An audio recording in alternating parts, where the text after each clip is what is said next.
안녕하십니까. 중앙대 광명병원 정형외과에 근무하는 박용범이라고 합니다. 저는 오늘 연골 재생 치료에 대해서 말씀드리고자 합니다.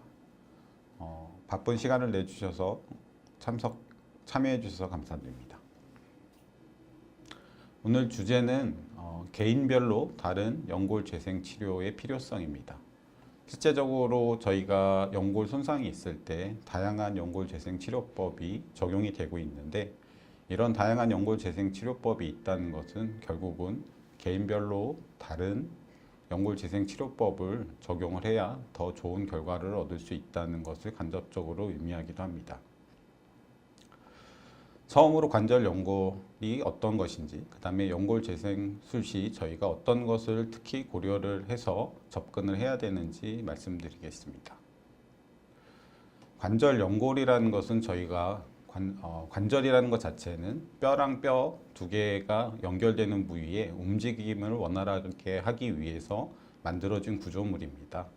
그 끝에 부분에 관절 연골이 존재하게 되는데, 이런 관절 연골은 사진에서 보이시는 것처럼 아주 매끈한 표면입니다. 이 매끈한 표면은 실제적으로는 대부분은 물로 구성이 되어 있고, 그 안에 콜라겐과 프로테오글라이칸의 세포의 조직이 치밀하게 모여 있기 때문에 실제적으로는 저항이나 이런 외력에 있어서 아주 탄탄하게 반응을 할 수 있는 단단한 구조물입니다. 그래서 저희가 이런 관절 연골을 처음에 태어날 때 갖고 살게 되면 80세까지도 아무런 문제가 없이 살아가는 분들이 있고, 실제적으로 중간에 문제가 생기면서 손상이 발생해서 치료가 필요한 경우도 발생하게 됩니다. 그럼 이렇게 맨질맨질한 관절 연골이 손상이 생기면 어떤 모양으로 보이는지 보여드려 보겠습니다. 저희가 이거는 무릎 안의 관절인데, 실제적으로 1단계 손상이라고 하는 것은 관절 연골 자체가 원래는 이렇게 아주 딱딱한 상태인데, 외력을 지속적으로 받다 보면 이게 연화가 생겨서 말랑하게 변하게 되고, 실제적으로 조금 더 진행이 되면 스크래치가 나듯이 이렇게 선처럼 손상이 생기게 됩니다. 이런 손상 상태가 관절 연골의 초기 손상 단계이고, 실제적으로 이 정도의 손상 단계에서는 대부분 증상이 없는 경우가 많기 때문에 실제적으로 이 정도 손상으로는 병원을 찾게 되는 경우는 많지 않게 됩니다. 2단계 손상은 앞의 손상보다 조금 더 진행이 돼서 병변의 크기가 조금 더 커지고 깊이도 더 넓어지게 됩니다. 깊이도 더 넓어져서 이렇게 중간중간에 약 50% 정도까지 관절 연골이 닳게 되고, 중간중간에 프래그멘테이션이 생겨서 누가 봐도 연골이 좀 뭔가 문제가 있다라는 것이 확실히 표현이 되는 단계가 2단계 손상이고, 이 2단계 손상까지도 환자에 따라서는 증상이 없는 경우가 있고, 활동이 많은 환자에서는 이제 2단계 정도의 손상에서부터는 증상이 나타날 수 있습니다. 보통 연골 손상이 있으면 증상으로 나타나는 것이 지속적인 통증보다는 간접적으로 뻐근하다, 아니면 시큰거림이 있다, 이런 식으로 환자분이 표현을 하거나, 가끔 가다가는 다리에 힘이 빠지면서 주저앉을 것 같다, 이런 식으로 증상을 표현하게 됩니다. 2단계보다 더 심하게 되는 3단계는 이제 반 이상의 깊이가 손상이 돼서 뼈가 노출이 어느 정도 군데군데 생기게 되는 상태를 의미하게 되는 것이고, 마지막으로 4단계는 이런 관절 연골 손상이 더 진행이 돼서 아예 뼈가 노출이 되는 단계를 나타내게 됩니다. 이런 4단계의 증상이 되면 실제적으로는 걸을 때마다 통증이 있어서 일상적인 생활을 영위하기가 어려운 경우가 많게 되겠습니다. 따라서 이런 관절 연골 손상이 생기면 치료를 필요한 경우가 있는데, 실제적으로 저희가 관절 연골 손상이 있을 때 꼭 모든 환자에서 치료를 해야 되냐? 사실 그것은 아닙니다. 아까 1단계나 2단계의 경우에 손상의 크기, 특히 범위가 넓지 않은 경우에는 일상생활이나 운동을 할 때 증상을 유발하지 않기 때문에 그런 증상이 없는 관절 연골 손상에 대해서는 적극적인 치료가 필요하진 않습니다. 하지만 병변이 더 깊어지고 병변의 부위가 추후에 더 넓어질 수 있다는 보고가 있기 때문에 주기적인 검진은 필요합니다. 실제적으로 관절연골 손상이 발생이 하고 나면 시간이 오래 지나면 전반적으로 더 넓게 부위가 커지고 깊이도 넓어진다고 보고가 돼 있고, 나이가 더 들어감에 따라서는 결국은 관절염까지 진행이 된다는 보고가 있기 때문에 관절연골 손상이 확인이 된 경우에는 증상이 없더라도 주기적으로 병원을 찾아서 상태를 평가하는 것이 필요하겠습니다. 저희가 관절연골 손상 시 이제 치료를 할 때 어떤 점을 특히 고려를 해야 되냐 그러면, 손상이 있는 부위야 크기가 어떤지, 그 다음에 깊이가 어떤지, 그 다음에 이런 관절연골 손상의 위치가 어딘지가 아주 중요합니다. 또한 나이가 어떤지랑 그 환자들의 활동 정도가 어떤지를 다 종합적으로 고려를 해서 이런 연골 손상이 있을 때 정말 수술적 치료를 적용하는 것이 맞는지 세세하게 평가를 해야겠습니다.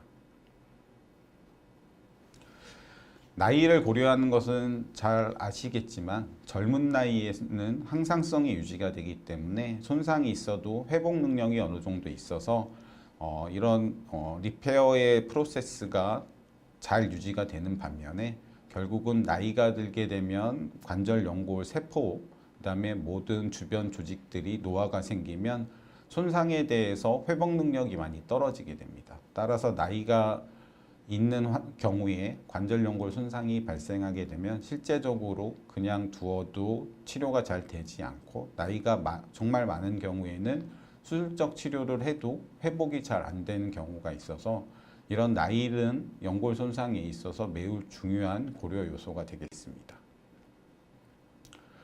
또 다른 것은 나이가 들에 따라서 이런 관절염이 있는 경우에 연골 손상은 저희가 젊을 때 외상에 의해서 부분적으로 생긴 연골 손상과 다릅니다. 부분적으로 생긴 연골 손상은 주변에 이렇게 건강한 연골들이 있기 때문에 이 손상이 있는 연골 부분을 재생술을 시행했을 때 효과가 아주 좋을 수 있지만, 관절염이 있어서 전반적으로 연골이 상태가 안 좋은 경우에는 연골 재생술을 시도하더라도 그 재생된 연골을 오래 못 쓸 확률이 높아지기 때문에 관절염이 있는 환자에서 연골 재생술은 더 조심스럽게 접근을 해야겠습니다. 두 번째로 고려를 해야 되는 것이 관절 연골 손상의 병변의 크기입니다. 크기가 실제적으로 작은 경우에는 재생술을 시행해서 생긴 연골이 주변의 건강한 연골들이 보호를 해줄 수 있기 때문에 재생의 효과를 더 좋게 할 수 있는 반면에, 병변의 크기가 넓은 경우에는 재생된 조직들이 주변의 건강한 조직에 의해서 지지를 받지 못해서 오래 못 쓸 확률이 높기 때문에 병변의 크기가 큰 경우에는 연골 재생술에 대해서 다양한 시도가 되고 있습니다. 따라서 전 세계적으로 이런 연골 손상이 있을 때 앞에서 말씀드린 어느 부위냐, 병변의 크기가 어떠냐, 작냐, 크냐에 따라서, 그 다음에 환자가 나이가 많냐, 적냐, 액티비티가 어떠냐에 따라서 이렇게 다양한 종류의 연골 재생 수술 방법이 사용이 되고 있습니다. 각 소사이어티나 그 책자에 따라서 그 정확한 정의는 통일되지는 않았지만, 앞에서 말씀드린 것처럼 나이, 크기, 그 다음에 환자의 액티비티 등은 꼭 고려를 해야겠습니다.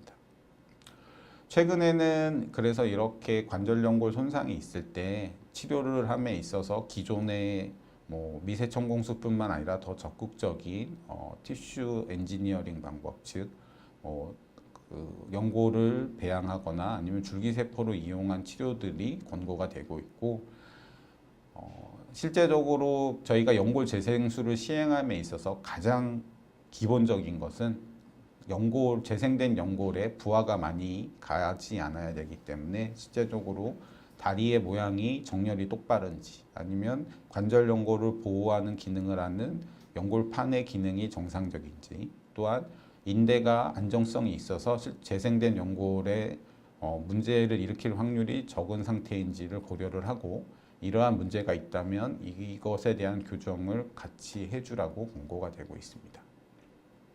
그럼 연골 재생 치료의 종류에 대해서 간단히 살펴보면, 실제적으로 전 세계적으로 사용되는 연골 재생 치료 방법은 아주 많습니다. 뭐 미세천공술, 자가 골연골 세포 이식술, 그다음에 자가 연골세포 이식술, 줄기세포 치료 등 다양한 방법이 사용이 되고 있습니다. 저는 현재는 이렇게 병변의 크기와 위치, 나이에 따라서 여러 가지 방법을 적용을 해서 환자분들의 가장 적절한 치료법을 찾으려고 노력하고 있고 적용하고 있습니다. 미세천공술은 가장 오래된 사용 방법이고 연골 손상이 있을 때 뼈에 구멍을 뚫어서 이 뼈에서 좋은 세포가 나와서 연골이 재생되기를 기대하는 효과로 오랫동안 사용되어 왔습니다. 왜 안 넘어가요?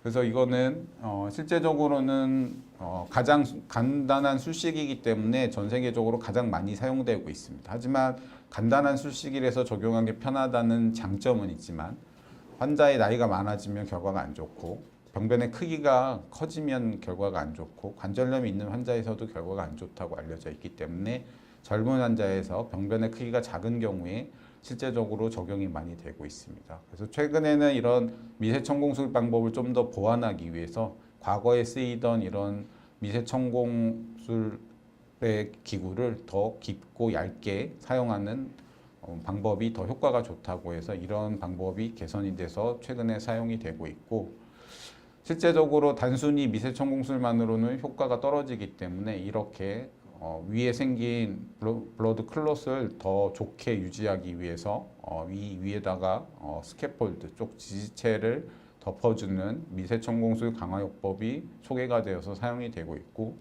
그 종류는 다양하고 저희 나라에서도 이와 관련돼서 3개 정도의 제품이 개발이 돼서 사용이 되고 있습니다. 증례를 보시면 49세 여자 환자복, 다리 모양은 약간 정렬은 뉴트럴 얼라인먼트, 또 오다리나 외반 변형이 심하지 않은 정상 무릎에 가까웠고 관절염은 초기 관절염 정도였고 연골 손상은 내측 대퇴가에 약 2제곱cm 정도의 크기가 있었고 이 정도의 관절 연골 손상, 즉 깊이는 약 50% 이상의 연골 손상 3단계고 너비는 크기는 약 2제곱 정도 이내이기 때문에 이 환자에서 사용할 수 있는 방법은 마이크로 프랙처를 하거나 자가 골 연골 이식술이 적절하겠습니다. 그래서 이 환자에서는 자가 연골 세포 이식술이 아닌 미세천공술을 시행을 했습니다. 그래서 변연부를 깔끔하게 다듬어내는 과정이 필요하고 그래서 이 옆에 건강한 연골만을 남겨주고 난 이후에 이 병변 부위에 미세천공을 시행을 하게 됩니다. 그래서 미세천공술을 시행하고 나면 이 미세천공술을 시행한 구멍에서 이렇게 좋은 세포가 나오는 것을 확인하고 수술을 끝내게 됩니다. 근데 미세천공술이 항상 성공하는 것은 아닙니다. 이거는 다른 환자의 케이스인데 미세천공술을 하고 나서도 이렇게 연골이 재생이 되었지만 이렇게 건강하지 않은 상태로 재생이 되는 경우가 있다고 알려져 있고 앞에서 말씀드린 것처럼 나이가 많거나 병변의 크기가 큰 경우에는 따라서 미세천공술은 적절하지 않습니다. 그래서 미세천공술 강화요법을 병변의 크기가 큰 경우에 시행할 수 있다라고 얘기가 되고 있으며 이렇게 앞에와 똑같이 손상이 있을 때 건강한 조직을 두고 미세천공술을 시행하고 난 이후에 지지체 역할을 할 수 있는 이런 스캐폴드를 미세천공술을 시행한 연골 손상 부위에 적용을 해주고 시간이 지나면 젤화가 되어서 꼬득꼬득하게 굳으면 활동 시에도 떨어지지 않기 때문에 더 좋은 효과를 기대할 수 있다고 얘기가 되고 있습니다. 또 다른 환자하고 36세 젊은 환자입니다. 관절염은 당연히 없었고 연골 손상이 있는 상태였고 병변의 크기가 비교적 큰 경우입니다. 이렇게 병변의 크기가 큰 경우에는 미세천공술이나 자가골 연골 세포 이식술이 적절하지 않기 때문에 미세천공술 강화요법이나 자가 골수일의 줄기세포 치료 또는 자가 연골세포 배양 이식술이 적절하겠습니다. 이 환자에서는 앞에서 방법과는 다르게 그 병변 부위에 미세 천공을 시행하고 나서 또 다른 스캐폴드 중에 하나인 콜라겐 멤브레인을 사용해서 미세 천공술 강화요법을 시행하였습니다. 두 번째로 말씀드릴 것은 자가골 연골 이식술입니다. 자기 연골 관절 안에서 연골하고 뼈를 같이 저희가 사용하지 않는 부분에서 채취를 해서 병변 부위에 이식하는 것입니다. 아주 좋은 점은 자기 하이알린, 그러니까 자기 연골을 이식하기 때문에 좋은 결과를 얻을 수 있고 비교적 빨리 재활을 할 수 있다. 그다음에 한 번의 수술로 가능하다는 장점이 있지만 떼낸 부위에 병변에 문제가 생길 확률이 있고 실제적으로 떼낼 수 있는 부위의 크기가 크지 않기 때문에 병변의 크기가 너무 큰 경우에는 적합하지 않다라는 단점은 있고 그래서 보통은 2제곱cm보다 작은 경우 약 2개 정도까지 적용을 하는 것이 바람직하다고 되어 있습니다. 수술 과정은 이렇게 병변 부위를 없애고 나면 이렇게 뼈랑 병변 부위에 이식할 부분을 도너 사이트에서 채취를 하게 됩니다. 그래서 이 부분은 저희가 평상시에 관절에서 잘 쓰지 않는 부위가 되겠고 실질적으로 이 부분에서 채취한 것을 병변이 있던 부위에 이제 이식을 시행하게 되면 실제적으로 이렇게 깨끗한 연골 이식술이 가능하게 돼서 조기에 활동을 할 수 있다는 장점이 있겠습니다.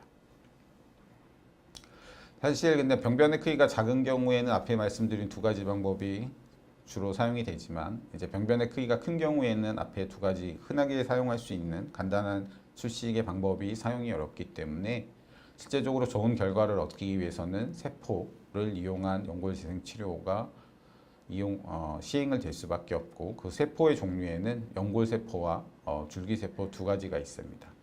연골세포는 자기의 연골세포를 떼서 외부에서 배양을 해서 6주나 8주 뒤에 병변 부위에 이렇게 이식을 하는 방법이 되겠고 줄기세포는 자기의 줄기세포를 사용해서 바로 시행하거나 또는 남의 줄기세포를 사용해서 할 수 있는 방법이 있겠습니다.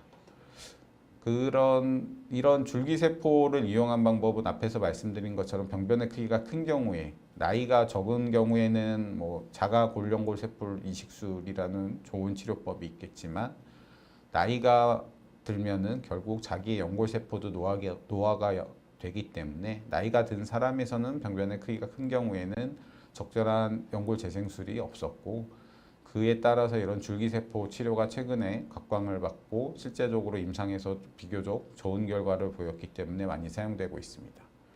줄기세포라고 하는 것은 우리 몸 어디에서나 채취할 수 있고 이 줄기세포가 재생치료에 좋은 세포로 여겨지는 것은 자기 스스로 복제를 해서 숫자를 늘릴 수 있다는 장점이 있고 저희 몸에 있는 중배여, 배, 연골이나 지방뼈 이런 조직으로 어느 조직으로나 분화가 가능하다는 장점 그리고 면역 반응이 적기 때문에 자기 거를 써도 문제가 안 되고 남의 줄기세포를 갖다 이식을 해도 면역 거부 반응이나 문제가 없기 때문에 널리 활용이 되고 있습니다.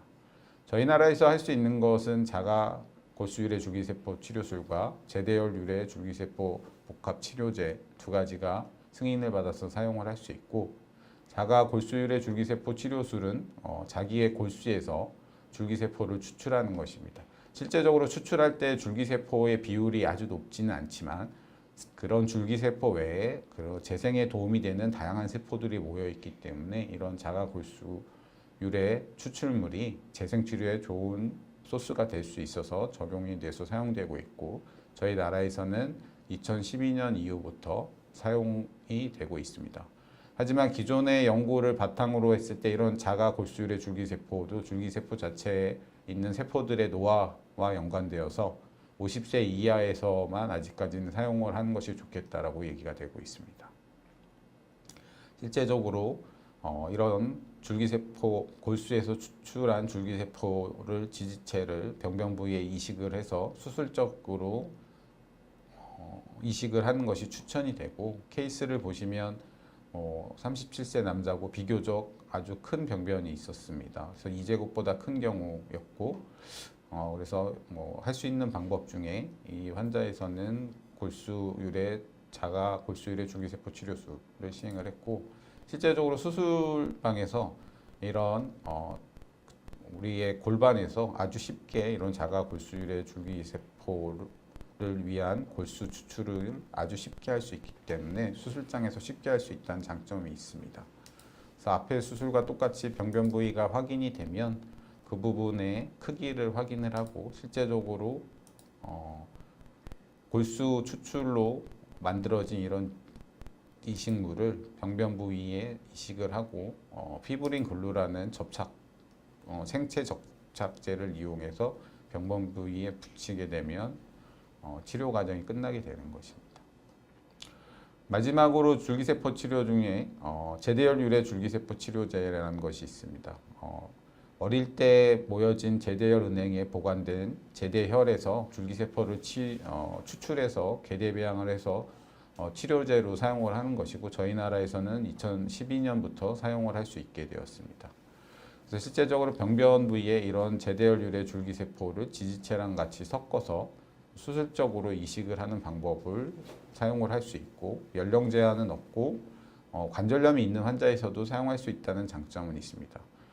61세로 비교적 많은 나이의 환자였고 관절염이 초기 정도 있었고 병변 부위가 비교적 크고 물렁뼈도 이상이 있는 상태였고, 환자는 큰 수술을 원하지 않고 자기 관절을 살리기 위한 수술을 원했고, 병변의 관절 연골 손상 등을 고려를 해서 이 환자에서는 기존의 방법들이 아닌 줄기세포 치료 방법을 시행을 했습니다. 그래서 줄기세포를 이런 제대혈 유래 줄기세포 치료술도 똑같습니다. 비교적 대부분은 기존의 방법을 사용할 수 없는 경우에 병변의 크기가 비교적 크기 때문에 내시경으로 하는 경우도 있지만 작은 상처를 내서 관절을 열어서 그 부분을 노출을 시켜서 치료를 시행하게 되고, 그래서 병변 부위에 이렇게 줄기세포 이식을 위한 뼈에 준비를 하고 제대혈 유래 줄기세포 이식을 준비를 하면 이렇게 병변 부위에 주사기를 통해서 이식을 하게 됩니다. 이 줄기세포 치료제 자체도 약간은 젤리 형태로 굳기 때문에 수술하고 나서 어느 정도 병변 부위에 유지가 되는 장점은 있습니다. 마지막으로 더 심한 경우에 나이가 비교적 젊고 이렇게 병변이 크고 연골 밑에 뼈에도 이렇게 변화가 있는 심한 연골 손상의 경우에 비교적 병변이 큰 경우, 그다음에 이런 경우에는 저희가 다리 모양 자체가 이 환자 같은 경우는 오다리가 아주 심한 상태였기 때문에 줄기세포 아닌 어떤 연골 재생 치료법을 시행해도 결과가 좋지 않을 가능성이 높기 때문에 앞에서 말씀드린 것처럼 이런 하지 정렬이 좋지 않은 환자에서는 하지 정렬을 곧 바르게 해주는 치료가 우선돼야 됩니다.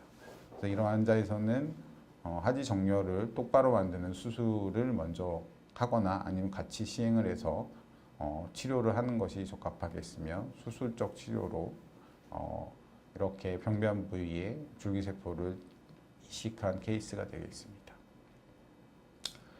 앞의 내용을 정리하면 실제적으로 가장 중요한 것은 이제 저희 의사들이 각각의 여러 가지 카틸리지 재생치료 방법의 장점과 단점을 잘 알고 있어서 환자의 상태를 잘 평가해서 환자 개별로 이런 나이나 병변의 크기, 위치, 그 다음에 깊이 등을 고려를 해야 되고, 환자의 액티비티, 그 다음에 이런 하지의 관절에 관련된 코모비티, 그러니까 하지 정렬이나 물렁뼈의 상태, 그 다음에 인대의 상태를 잘 고려를 해서 실제적으로 이 환자에서 어떤 연골 재생 치료를 적용을 했을 때 가장 좋은 결과를 얻을 수 있는지를 잘 평가를 해서 적용을 해야겠습니다. 줄기세포 치료가 만능이라고 생각하시는 환자분들이 있지만 실제적으로 앞에서 말씀드린 것처럼 줄기세포 치료도 한 구에게 국한된 큰 연골 손상에는 적용이 될 수 있지만, 관절염이 너무 심하게 진행된 여러 구에게 관절 연골 손상이 있을 때는 이런 줄기세포 치료도 바람직하지 않음을 환자분들도 꼭 알고 계셔야겠습니다. 이걸로 저의 오늘 강의는 마치도록 하겠습니다. 경청해 주셔서 감사합니다.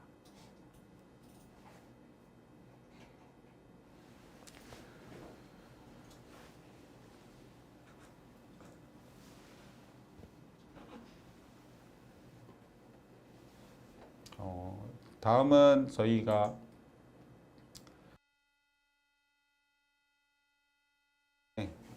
질문에 대해서 말씀을 드리도록 하겠습니다.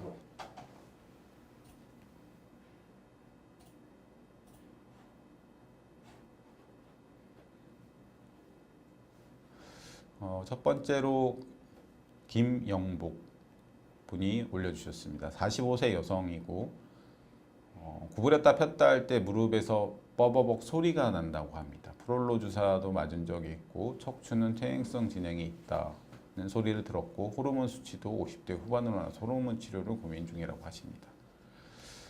가족들이 인공관절을 하신 분이 많아 걱정입니다. 기대 수명이 길어진 요즘 어떤 치료가 도움이 될까요? 라고 질문을 주셨습니다. 실제적으로 저희가 관절 연골 손상, 관절염은 유전적 영향도 있다고 얘기를 드리고 있습니다. 실제적으로도 단순히 기계적인 역할뿐만 아니라 유전적, 그 다음에 다양한 원인들이 이런 관절에 나쁜 영향을 미칠 수 있다고 얘기가 되고 있는데 45세 여성이시면 실제적으로는 관절 연골 손상이 뭐 이렇게 깊이가 깊거나 크기가 크실 확률은 높지 않습니다. 앞에서 말씀드린 것처럼 연골 손상이 크기가 크고 깊이가 있으면 실제적으로 통증뿐만 아니라 무릎의 부종이나 물이 차는 등의 증상이 있을 것이고 이렇게 소리가 나는 것 자체는 통증이나 아니면 어떠한 뭐 체중 변화나 이런 것으로 하지 정렬의 밸런스, 즉 균형이 안 좋아지면 변화가 생기면 소리가 더 많이 날 수 있습니다. 그래서 지금 상태에서는 가끔씩 불편함이 있다고 얘기를 하시면 하지 근력 강화 운동을 주로 꾸준히 하셔서 허벅지 근육이 튼튼하게 유지하는 것이 도움이 되실 것이고 무릎이 조금 불편함이 있으시다면 조깅이나 이런 것보다는 평지를 빨리 걷는 운동이나 자전거를 완전 높여 타는 운동을 하시는 게 좋고 체중 관리를 해서 과체중이 되지 않게 유지하는 것이 가장 중요한 치료, 그러니까 뭐 앞으로 관리하는 것에 가장 중요한 두 가지가 되겠습니다. 그래서 체중 관리, 그다음에 하지의 근력 유지 두 가지가 김영복님한테는 좋은 관리 방법이 될 것 같습니다. 두 번째로 미세천공술 회복 기간은 어느 정도인가요? 윈터 분이 올려주셨습니다.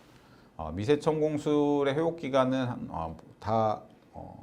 보통 연골 재생술의 회복 기간은 약 3개월의 기간을 최소한으로 봅니다. 그렇다고 3개월 동안에 뭐 비체중 부하 기간이 필요한 것이 아니고 병변의 크기나 위치에 따라서 다르긴 하지만 보통 4에서 8주, 길게는 12주 정도의 비체중 부하 기간이 필요한데 미세천공술은 보통은 4에서 6주 정도의 비체중 부하 기간 이후에 이제 점진적으로 체중 부하를 하고 관절 운동 범위, 그다음에 근력 운동 회복 정도를 봤을 때는 약 3개월 정도 생각하시면 적절하다고 판단이 됩니다.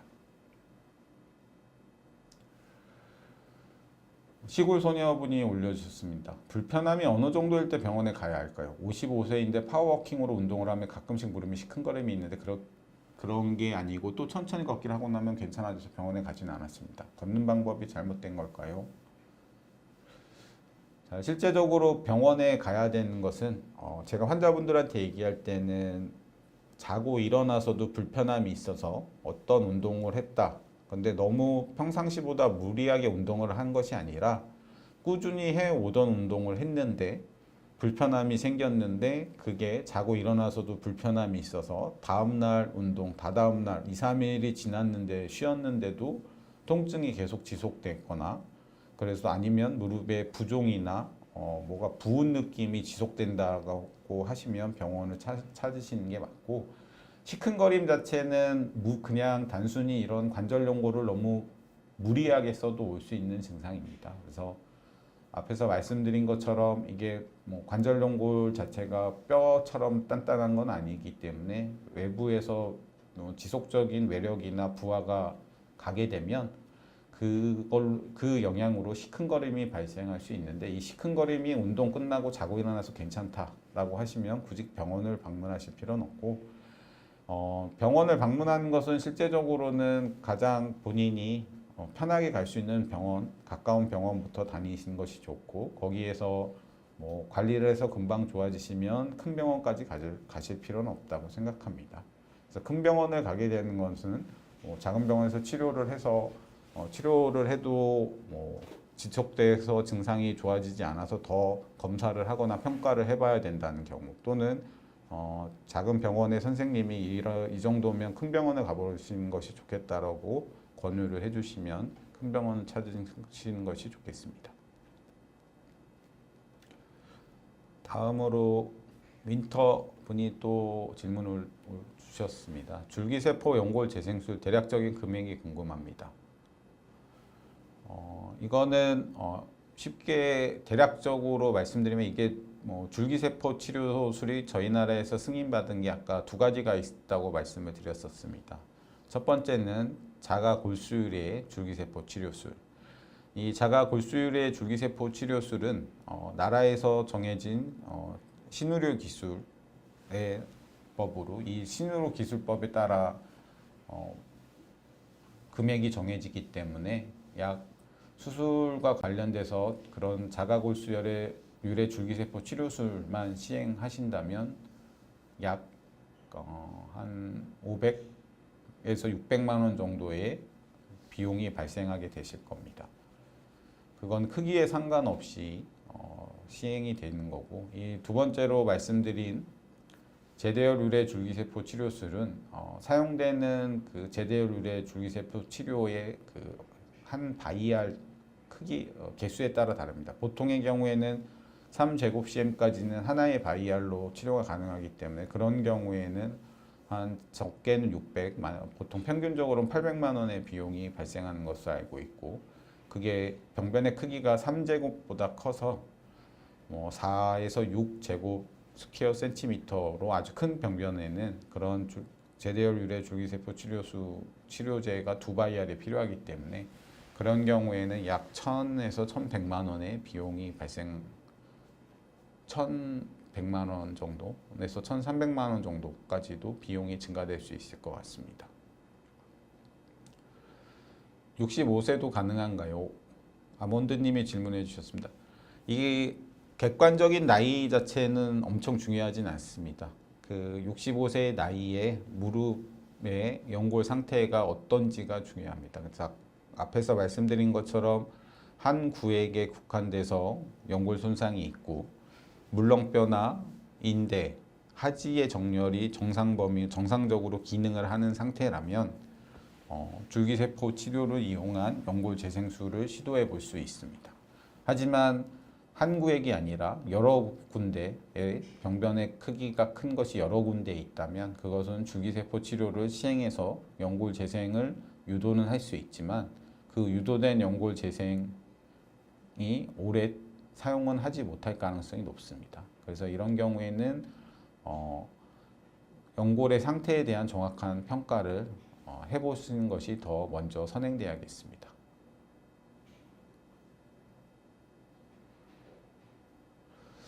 다음으로 이식술 부작용은 없을까요? 윈터님이 또 질문을 주셨습니다. 이식술이라고 말씀하신 것이 아마 앞에서 말씀하신 줄기세포 이식술을 말씀하신 것 같습니다. 근데 줄기세포 자체는 실제적으로 자기 것을 쓰든 남의 것을 쓰든 면역과 관련된 부작용은 없습니다.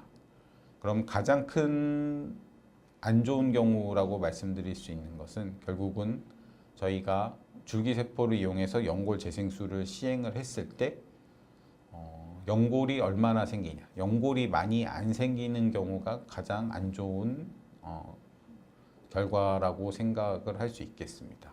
실제적으로는 저희가 뭐 연골 재생술 방법에 따라 차이가 있지만, 연골 재생술을 시행했을 때 100명의 환자에서 다 만족할 만큼 연골이 재생되진 않기 때문에, 그래서 이 앞에서 제가 오늘 그 환자의 상태에 따라서 적절한 연골 재생 치료법을 적용을 해야 된다고 주제를 갖고 나온 이유입니다. 그래서 어떤 방법이 이 환자분한테 가장 연골을 재생을 시켜서 오랫동안 사용할 수 있는 방법이 될지는 정확하게 평가가 필요하고, 실제적으로 부작용은 크게 걱정할 부분은 없을 것 같습니다. 어떤 연골 재생술이든 수술 자체가 엄청 오래 걸리지 않고 우리가 금속이나 이런 걸 쓰는 수술이 아니기 때문에 이런 기존의 정형외과적 수술처럼 감염이나 이런 것이 발생할 확률이 상대적으로 낮기 때문에 이런 이식술과 관련된 부작용은 크게 걱정은 안 하셔도 될 것 같습니다.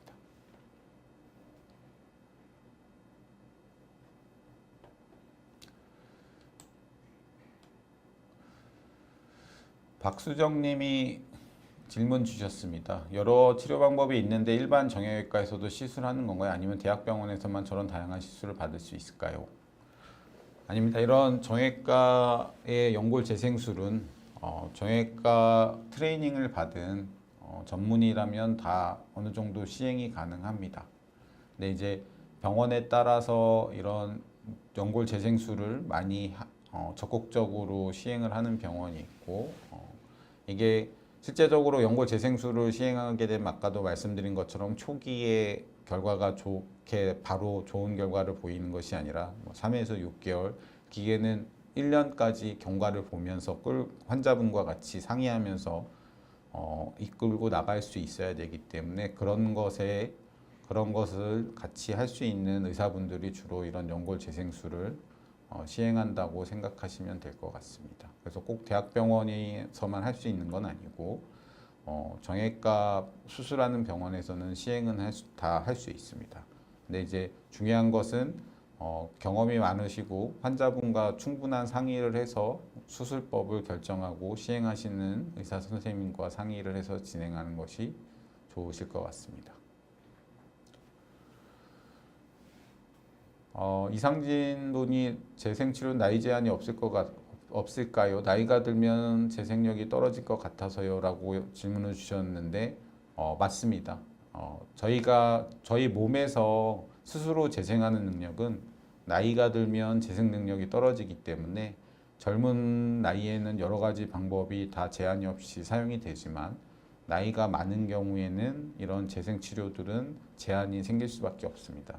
따라서 그 나이는 아주 중요한 그 고려사항이 될 것이고, 그래서 나이가 많을 경우에는 더 세심하게 평가를 하는 것이 필요합니다.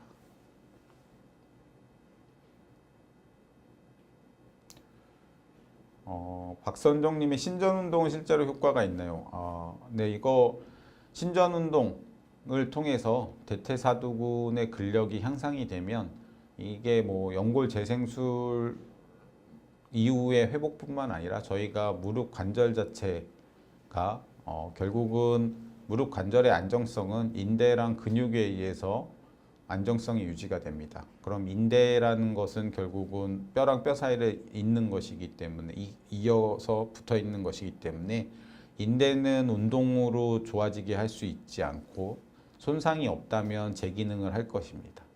근데 근육은 실제적으로 운동을 해서 근육의 양과 기능을 좋게 하면 무릎 자체에 가는 스트레스를 분산시키는 효과를 볼 수 있기 때문에 이런 신전 운동을 통해서 그러니까 하지 신전 운동을 통해서 대퇴사두근 근력을 강화하면 무릎의 안정성을 좋아지게 할 수 있기 때문에 무릎을 보호하는 데 도움이 많이 됩니다.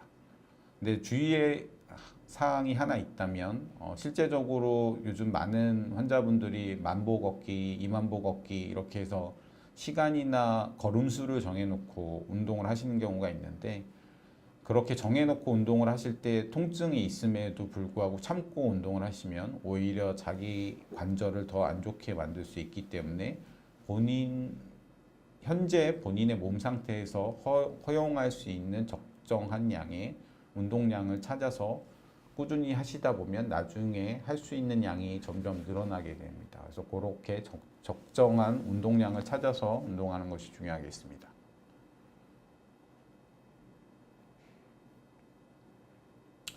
전치 10주님이 알바를 많이 하고 많이 일할 때 욱신거리고 아픈데 평소에는 괜찮다고 하십니다.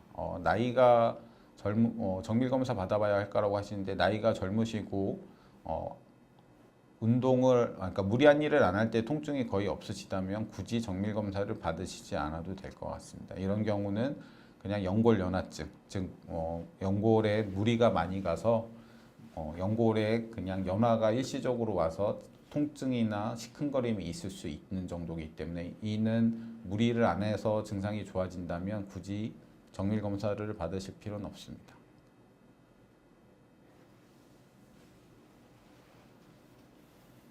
김명복 님이 저도 무릎이 빡빡하고 아픈 게 느껴지는데 프롤로 주사가 도움이 될까요? 라고 의견 주셨습니다. 실제적으로 프롤로 주사가 저희 무릎 주변에 많이 사용이 되고 있습니다.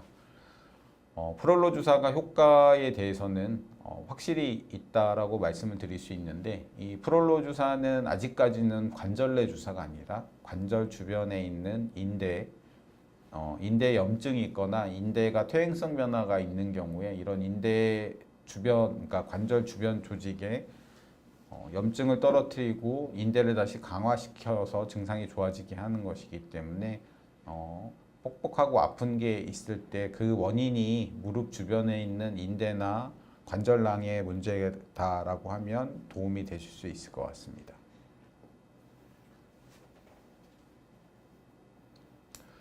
달콤한 남자 서봉철은 엉덩이 주사 잘 맞는데 무릎은 한 번도 맞아본 적이 없어요. 똑같습니다. 저희가 주사 맞을 때 아픈 것은 피부에 있는 감각신경 때문에 아픈 것이기 때문에 피부가 이제 주사 바늘이 뚫릴 때 느끼는 통증입니다.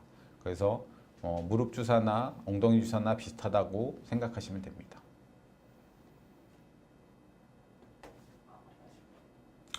네, 이제 지금 보시면 질문 주신 거에 대해서는 다 답을 드린 것 같습니다. 끝까지 시간을 내주셔서 시청해 주셔서 감사드리고 마지막으로 당부드리고 싶은 것은 연골 손상이 있다고 꼭 수술적 치료가 필요한 것은 아니니 본인의 무릎 상태를 정확히 평가하고 그 다음에 잘 관리를 해서 오랜 기간 동안 잘 사용하시려면 꾸준히 평상시에 운동하는 것이 가장 중요하고 체중 관리하시는 것이 가장 중요합니다. 그 다음에 연골 손상이 있다면 그 연골 손상이 꼭 치료가 필요한 것인지 관련 전문가와 충분한 상의를 거치는 것이 필요하실 것 같습니다. 경청해 주셔서 감사합니다.